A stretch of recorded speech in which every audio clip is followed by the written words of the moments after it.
Hi there and welcome back to this channel if you have been here before, or welcome if you are new.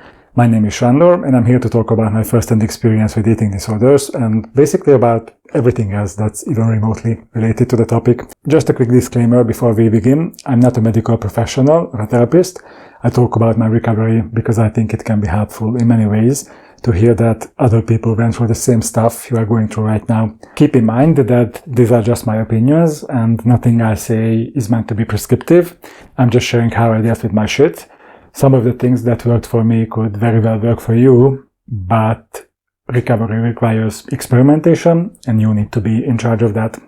Okay, so last time I talked about how recovery isn't just about getting to a healthier weight. So in this video, I will talk about some of the additional stuff I had to work on, some of the heavier stuff I had to unpack. Some of the things I will mention here were actually already in front of me early in my recovery, but they either went over my head or I was just not prepared to accept that there was more work to do and there was more stuff to unpack. Meaning I actually tried to skip the part of recovery where it gets tough and uncomfortable. I tried to cut corners initially and try to recover, but at the same time keep some of the ED rules and behaviors, maybe not in their original and obviously unhealthy form, but as a slightly tweaked, more flexible version. It took me some time to realize that the things I initially tried were not going to work for me, and being the perfectionist I was, I got down on myself for wasting all that time. But in retrospect, realistically, that is how recovery is supposed to work. Trying something in recovery that doesn't work for you is not the end of the world. It's part of the process.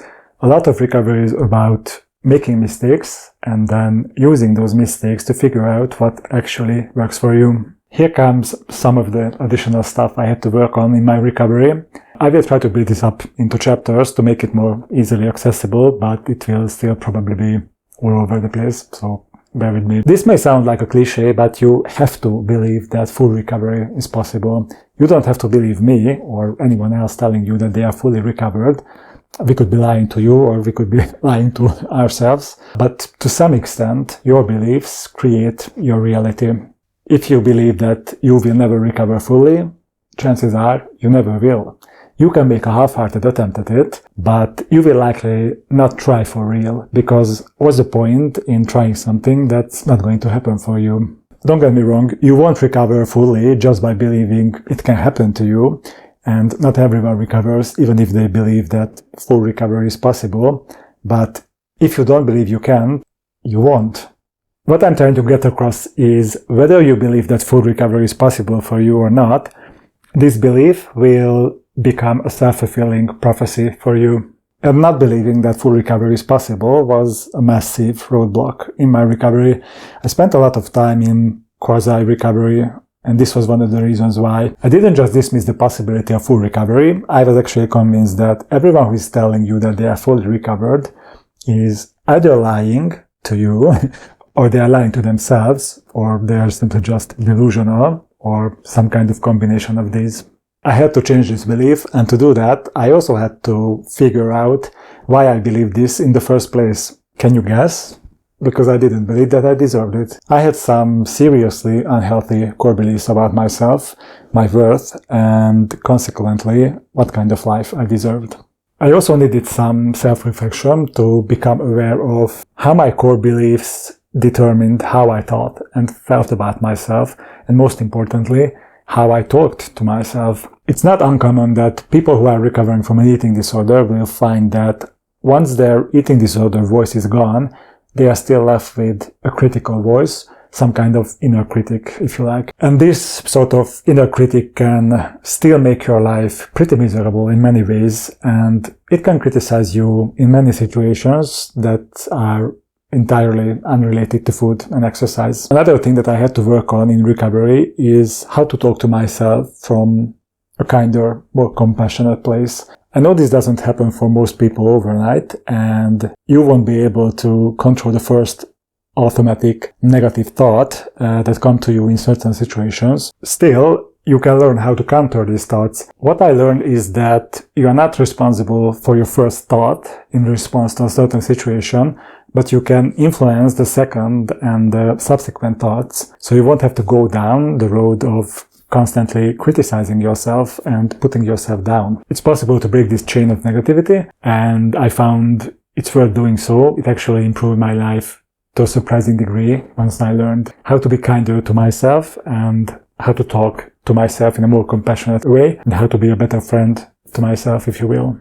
Silencing my inner critic and learning how to talk to myself from a kinder place helped me to re-evaluate and reframe some of my personality traits, because depending how you use them, personality traits can be an asset or a liability.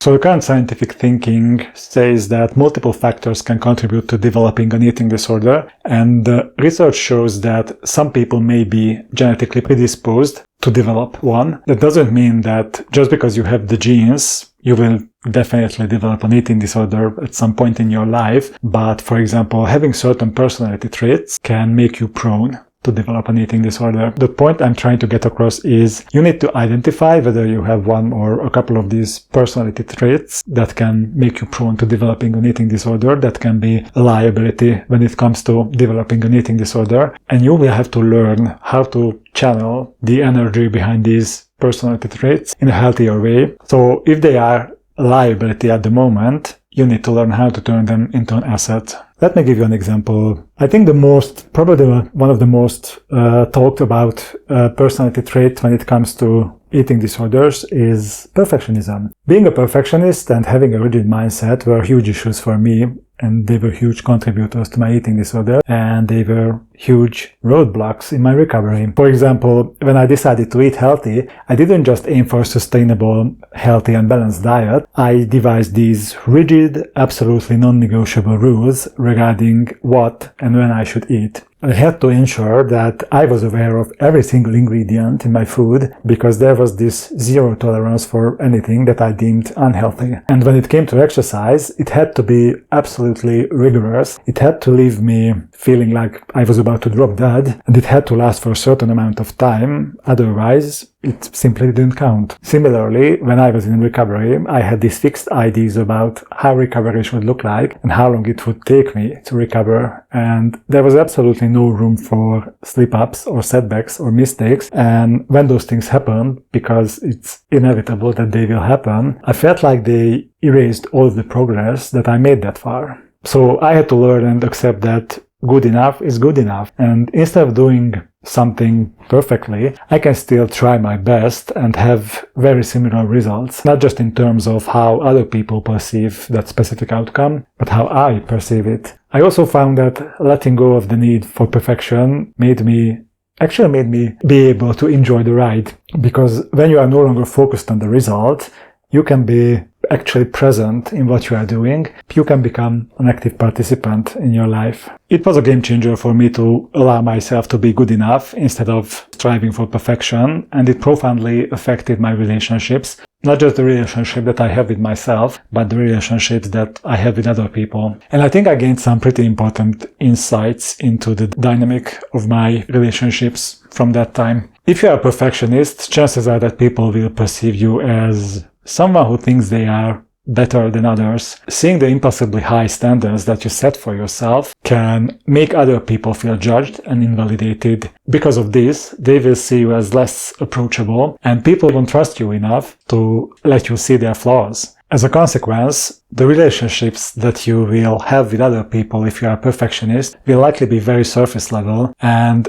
you are going to have a hard time when you try to form real and honest connections with other people, because they likely won't come to you as they are. One of the most important, if not the most important piece of my ED recovery puzzle was realizing that I actually hated myself very much. This may sound weird to someone who doesn't hate themselves, but to me, what sounded strange and alien was the notion that you don't have to hate yourself and you are allowed to show yourself compassion. I'm actually pretty sure that a lot of people with eating disorders can relate to this. I felt like I had a lot of good reasons to hate myself. Thanks to the environment I grew up in, I had internalized homophobia. So for starters, I hated myself for being gay, but I also hated myself for not being able to come out just because I was afraid of what other people would think of me. So that made me feel weak and made me feel like I was betraying myself. So I hated myself for that. I also hated myself because I felt like I was living in the shadow of who I could be according to other people. I didn't quite know how to set healthy boundaries back then, and since I didn't trust myself, I was not willing to listen to my gut or figure out who I actually was. Even if I wasn't completely aware of this, I still suspected that figuring out myself would require me to face some pretty uncomfortable truths, so I decided I would rather let others tell me who I was. But I equally hated myself for trying to live up to those expectations instead of following my own heart.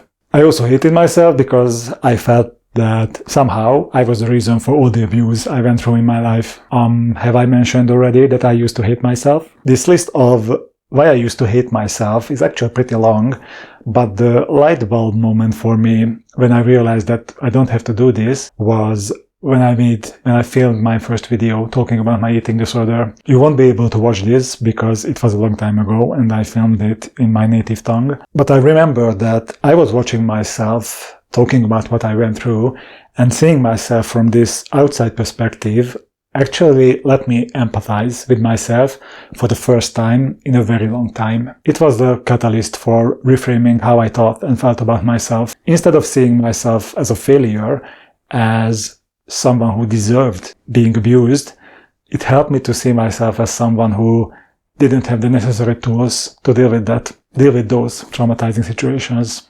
Okay, so these were some of the things I had to address in my recovery. Needless to say that this list was not exhaustive, so I will probably do a part 2 at some point. This process of digging deeper can sound overwhelming, so let me recommend a book that I think can be a great aid in this. It's called 8 Keys to Recover from an Eating Disorder, and it's written by Caroline Costin and Gwen Schubert. I was going to say that this is a self-help book, which it is, but it is not your run-of-the-mill self-help book.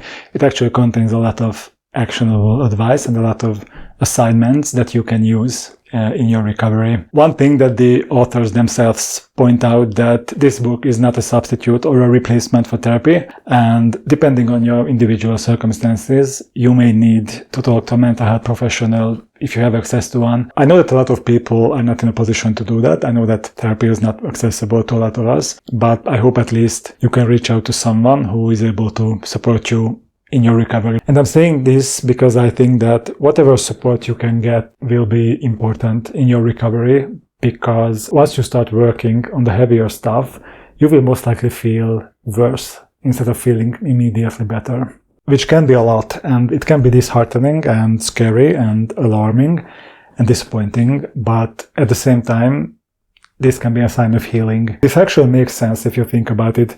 You are feeling worse because you are addressing issues you've been trying to outrun for a while. You are also feeling emotions you've been trying to numb yourself to, maybe for years. Regardless of how you feel at the moment in your recovery, you should give yourself credit for being willing to work on yourself and understand that this is one of the realities of recovery. It often feels worse before it can feel better. That's it for this video. Subscribe to the channel if you would like to see more content from me, and let me know in the comments what was the heavier stuff that you had to work on in your recovery, or what is the heavier stuff that you are working on right now. I hope you will have a great day, or at least a reasonable one if you are going through something difficult right now.